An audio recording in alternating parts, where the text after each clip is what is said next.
All right. Hello, everyone. Welcome to another week of our online learning together. It is pretty early in the morning right now, so Miss Friend has a big cup of coffee, and I have my Disney mug with me. Oh, my little Disney characters to get me through the morning here. So for me, it's morning, but for you guys, it could be any time of the day. So anyways, thank you for watching this video on our lesson. It really means a lot to me. I really miss you guys so much. And so these videos, it's a way that we can connect in some way. And so thank you for keeping up with them and watching them and learning from them, I hope. This week, we're going to talk about modern times. And we talked a little bit about the first set of vocabulary words.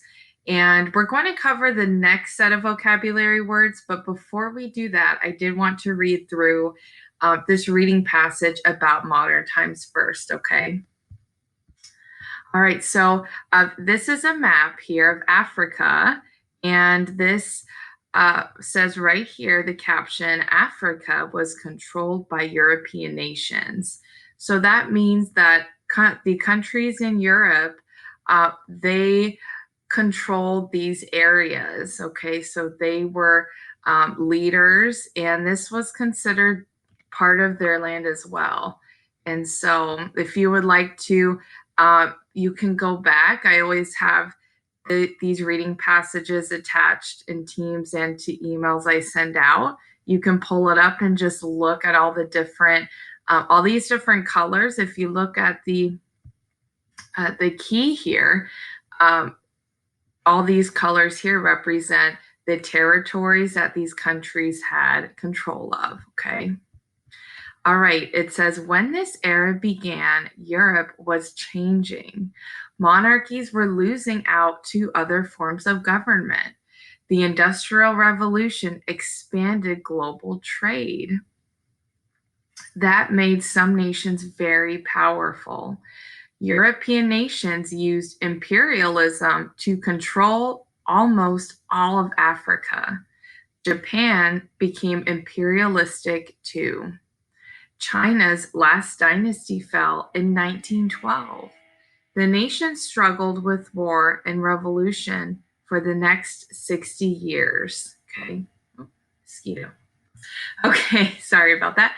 So we touched on imperialism in the last video, and that means that countries want go out and they want to become stronger and more powerful, and they do that by taking over maybe weaker land and territories and areas. And in this case, by looking at our map here of Africa, we can see that a lot of these countries went in, and these are very powerful countries. They went in and they took control over maybe some other areas that weren't as strong as they were, so they can become more powerful. And that's what it did. And also the Industrial Revolution, which we talked about a couple weeks ago now, okay, and how the Industrial Revolution, it says it expanded global trade. So during the Industrial Revolution, if you can remember those images that we observed and looked at about with factories and trains, so a lot of things were made, a lot of goods, and that can include like clothes or just things that we have maybe around the house. In this case, Miss Friend's coffee cup is an example of a good with Disney characters on it, okay? So those things, people then wanted to trade with each other. So different countries maybe had more goods or a type of goods. Maybe they had a lot of Disney coffee cups, okay? So they wanted to trade all of their Disney coffee cups with another country's, Disney hats or something, okay? No, they didn't have Disney back then, but as for my example, okay? So that made a lot of countries very, very powerful, okay? So going down, let's keep going. World wars caused much suffering in the 20th century. After World War I, dictators seized power in Germany and Japan. Germany invaded neighboring nations. Japan bombed Pearl Harbor. World War II began. It was a long and very deadly war. Eventually, Germany and Japan surrendered. Later, a Cold War started between the United States and the Soviet Union. It ended peacefully. And this is a photograph of two dictators, Mussolini from Italy and Hitler from Germany. So there was a lot of information to unpack in that reading passage. But what I want you to, the takeaway from this part of the reading is that there was war during this time, as there is throughout history. And remember, war is when there's a physical fighting going on with the intent to hurt or kill the other side, if you will. So usually it's between groups of people. It could be just two groups of people, or it could be between many groups of people. And there might be a disagreement, or maybe one group wronged the other. And so there's a lot of reasons, or religion. So there's a lot of reasons why war does exist in the world, and it still does today. Now, during this time period, there were two very major wars, and they were global. They were fought on a global standpoint. So all around the world, a lot of countries were involved, okay? So a lot of different groups of people. But overall, after these two world wars, and then after the Cold War, there was some time, it ended peacefully for the Cold War. Okay. And I'll put in that picture. So I know it's a lot of information. Also, here's the bolded word dictators.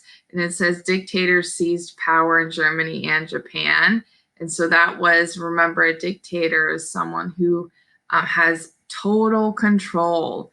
So the city of a country, so they're a leader that doesn't give choices to the citizens of that country. Okay, they don't get a lot of say. Very different from the United States. Okay, you have 4 new vocabulary words for this week. Okay, the first word is Great Depression. And the Great Depression was a period of economic hardship in the 1930s. A lot of people lost all their money and belongings. They also struggled to have money to have a roof over their head, or also to eat. Okay, so they didn't have the money to buy the things that they needed. Okay, D-Day and the Allied invasion of France during World War II. So here's a picture that represents D-Day, and the troops here you see with these little silhouettes of them on D-Day. They stormed the beaches here in France. Okay, so that's a picture that represents that. The Cold War. There's 2 people here, and it looks like there's some tension, right? A fight between the United States and the Soviet Union over political ideas. So there was a lot of disagreements, and and which you can see that, and there's a lot of tension between the United States and the Soviet Union, and a lot of it had to do with politics. And what politics means in this case would be their ideas of how to rule a country, right? Their ideas about things like that.